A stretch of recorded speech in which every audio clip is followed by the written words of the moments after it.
നമസ്കാരം. മൂന്നാർ യാത്രയുടെ മറ്റൊരു എപ്പിസോഡിലേക്ക് എല്ലാവർക്കും സ്വാഗതം. ഞങ്ങൾ മലക്കപ്പാറ കഴിഞ്ഞു. ഇനി എത്താനുള്ളത് വാൽപ്പാറയാണ്. ആ മലക്കപ്പാറയ്ക്കും വാൽപ്പാറയ്ക്കും ഇടയിൽ ഏറ്റവും കൂടുതൽ ചായത്തോട്ടങ്ങളാണ് കടന്നു പോകാനിരിക്കുന്ന സ്ഥലം. അതുകൊണ്ട് തന്നെ നല്ല കാണാൻ പ്രകൃതി സൗന്ദര്യമുള്ള ഏറെ ഭംഗിയുള്ള സ്ഥലങ്ങളുമാണ്. ഒറ്റപ്പെട്ട വീടുകളും ചില വില്ലേജുകൾ കൂട്ടമായി താമസിക്കുന്നവയും ഉണ്ട്. ഈ പ്രദേശം ഏറെ അപകടകാരികളായ മൃഗങ്ങളുടെ ശല്യം ഏറെയുള്ള സ്ഥലം കൂടിയാണ്.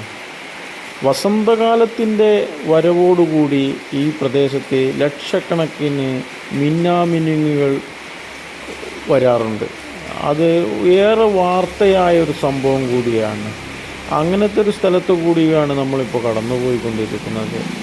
ഏറെ പത്രമാധ്യമങ്ങളിലൊക്കെ ഏറെ വാർത്തയായ സ്ഥലമാണ് ഈ മിന്നാമിനുങ്ങുകളെ കുറിച്ചുള്ള വാർത്തയിലൂടെ ഈ സ്ഥലം. അതെല്ലാം ഈ പ്രദേശത്താണ് ഉണ്ടാവാറ്. മലക്കപ്പാറ മുതൽ വാൽപ്പാറ വരെ നീണ്ടു നിൽക്കുന്ന ഈ പ്രദേശത്ത് ലക്ഷക്കണക്കിന് വസന്തകാലത്തിൻ്റെ വരവോടുകൂടിയുള്ള ആ സമയത്താണ് ലക്ഷക്കണക്കിന് മിന്നാമിനുങ്ങുകൾ ഒരു വലിയ കാഴ്ച ഒരുക്കിക്കൊണ്ട് രാത്രി സമയങ്ങളിൽ ഇവിടെ ഉണ്ടാവാറുണ്ട്. ഈ വീഡിയോ കാണുന്ന എൻ്റെ സുഹൃത്തുക്കളോട് നിങ്ങൾക്ക് ഈ വീഡിയോ ഇഷ്ടപ്പെട്ടുവെങ്കിൽ ഈ വീഡിയോക്ക് ലൈക്ക് ചെയ്യുക. നിങ്ങൾക്ക് ഈ ചാനൽ ഇഷ്ടപ്പെട്ടുവെങ്കിൽ ഒന്ന് സബ്സ്ക്രൈബ് ചെയ്യുക. നിങ്ങളുടെ അഭിപ്രായങ്ങൾ എന്തു തന്നെയായാലും ഈ കമൻറ്റ് ബോക്സിൽ ഒന്ന് അറിയിക്കുക. അങ്ങനെ ഞങ്ങൾ വാൽപ്പാറ ടൗണിലേക്ക് എത്തിത്തുടങ്ങിയിരിക്കുകയാണ്. ഇനി എൻ്റെ കൂട്ടുകാരൻ്റെ ബന്ധുക്കളെ ഈ ടൗണിൽ വെച്ചൊന്ന് കണ്ടുമുട്ടും. അവരോട് ഒന്ന് രണ്ട് കാര്യങ്ങൾ പറയുക, അവരൊന്ന് കണ്ടുമുട്ടിയ വിവരം ഞങ്ങൾ ഇതുവഴി പോകുന്നുണ്ടെന്ന് അറിയിക്കുക മാത്രമാണ്. അത് കഴിഞ്ഞാൽ പിന്നെ ഞങ്ങൾ വീണ്ടും യാത്ര തുടരുക തന്നെയാണ്. ഏതായാലും വാൽപ്പാറ ടൗണിൻ്റെ കാഴ്ചകൾ നിങ്ങൾക്കൊന്ന് കാണാം. കുയിലിൻ്റെ മണിനാദം കേട്ടു,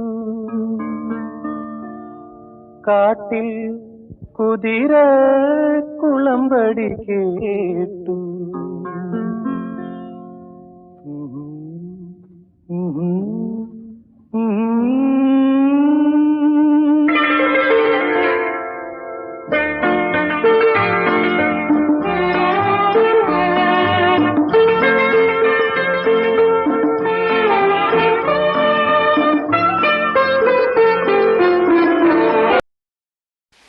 അങ്ങനെ വാൽപ്പാറ ടൗണിനോട് വിട പറയുകയാണ്.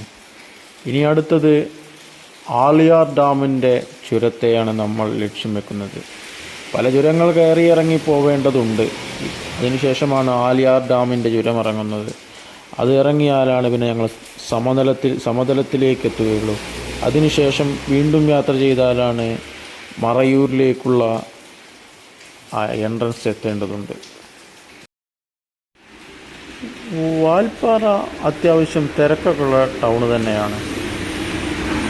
ഞങ്ങൾ ഈ ഉച്ച സമയത്ത് വരുന്നത് കൊണ്ടാണ് കൂടുതൽ തിരക്ക് അനുഭവപ്പെടുന്നത്. പൊതുവെ അത്യാവശ്യം തിരക്കുള്ള സ്ഥലം തന്നെയാണ് വാൽപ്പാറ. പ്രകൃതി ഭംഗിയുടെ അനുഗ്രഹീതമായ സ്ഥലങ്ങളിലൂടെയാണ് ഞങ്ങളിപ്പോൾ കടന്നുപോയിക്കൊണ്ടിരിക്കുന്നത്. ഏകദേശം ഈ പ്രദേശങ്ങളൊക്കെ ഒരു ചുരമായിട്ടാണ് അനുഭവപ്പെടുന്നത്. കുന്നുകളും മലകളുമായതിനാൽ ഒരു ചുരം പ്രതീതിയാണ് എല്ലാ സ്ഥലത്തുമുള്ളത്. ഇരുവശത്തും നല്ല ഒന്നാന്തരം ചായത്തോട്ടങ്ങളാണ്. ആ ചായത്തോട്ടങ്ങൾക്ക് മധ്യേയാണ് ഈ റോഡ് കടന്നു പോകുന്നത്. എന്തായാലും ഞങ്ങളിനി കൂടുതൽ സമയം ഒന്നും എടുക്കാതെ തന്നെ ആളിയാർ ഡാമിൻ്റെ ചുരത്തിലേക്കെത്തും.